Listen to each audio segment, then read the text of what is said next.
Ғарифолла Құрманғалиев 1909 жылдың 1 қаңтарында Батыс Қазақстан облысы Қаратөбе ауданы Ақкөл ауылындағы кедей шаруа жанұясында дүниеге келген. Бала Ғарифолла кішкентай кезінен ширақ, естіген білгенін қағып алатын, әнге құмар, құйма құлақ болып өседі. Ауыл арасындағы той мерекелерде орындаушылықпен аты шығып, әнші бала атанады.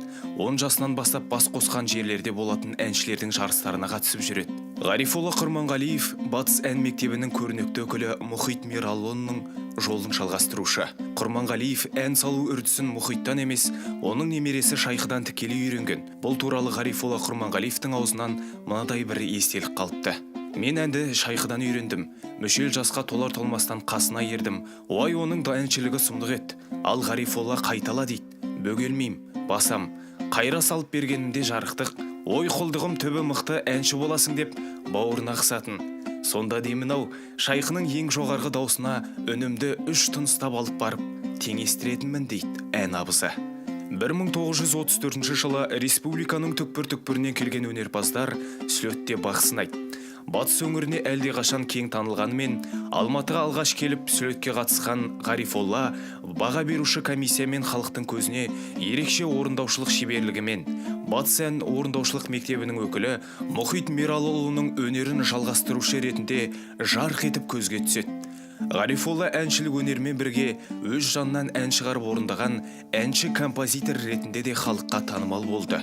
Ол әнші батылы барып орындай бермейтін Мұхит әндерін иін қандырып бере алды. Ғарифолланың аңызға бергісіз үні Қытай, Пәкістан, Иран, Германия, Италия елдерінде шарықтады. Сонымен қатар Ғарифолла Құрманғалиев республикалық эстрадалық цирк студиясында да ұзақ жылдар бойы ұстаздық ете жүріп, өз шәкірттерін тәрбиеледі.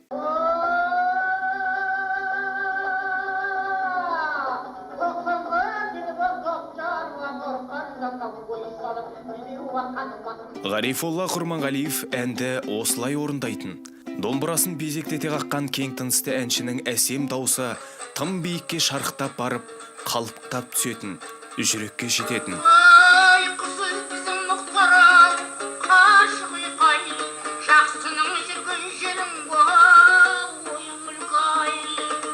Ол өзі де ән жазған.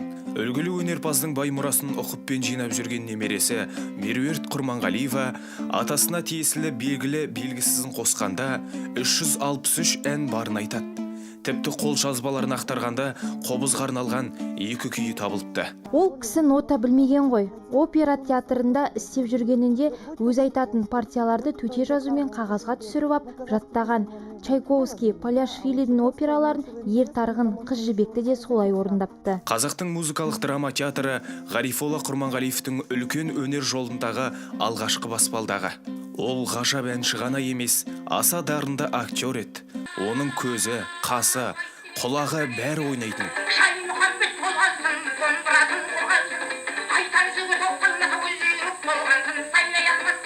Ғарифолла басты партияларын орындамаған, алайда екінші пландағы рөлдердің өзін асқан шеберлікпен ойнап, халықтың қошеметіне бөленген. Қыз жібек операсындағы шегенің бейнесінде сахнаға шыққанда жұрт орнынан тұрып, қол соғатынды. Ғарифолла Құрманғалиевтің мінезі жұмсақ, жүрегі кеңет дейді шәкірттері. Бірақ ол әннің әр қиылыс бұрылысына асқан кірпияздықпен, жауапкершілікпен қарайтын. Мына сәт соған дәлел.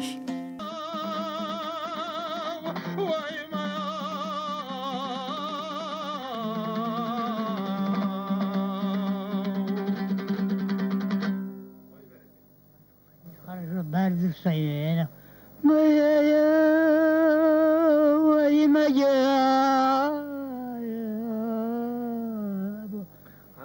Сөз жерін ұзақ ұстайсың, баяғы мектепте жүргенде айтатын бар еді.